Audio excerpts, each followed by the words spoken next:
Me again with Corel Draws Tips and Tricks, and today's video is going to be on how to break contour lines apart that are so close to your subject that you can't tell them apart. All right, I've got a text, word, and font, so I've got 3 items on here. I'm going to go Control K, and I'm going to break them apart. So now I've got 3. I'm going to select them all.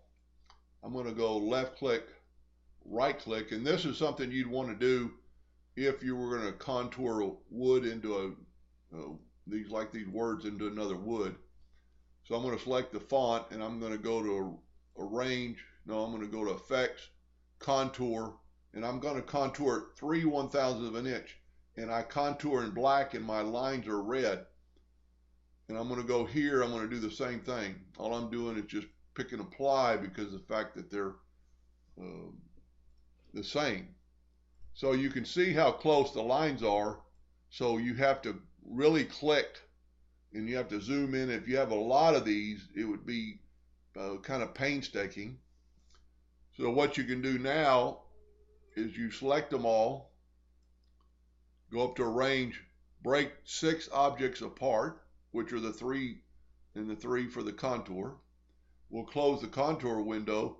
We'll go up to Windows, Dockers, Object Manager, and here you can see, first of all, when you select something, it's going to tell you the 2 you selected. Well, this is an artistic text.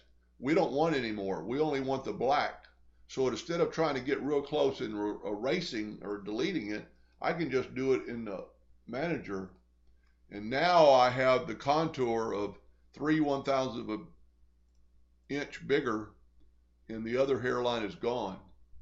So instead of painstakingly, and I'll just show you, you have to go and click on that line, and then it actually shows you in Object Manager, and then you can just hit delete. But if you had a lot of them, you could delete them on this page with a lot less trouble. Anyway, I hope that helped a little bit, and thank you for watching.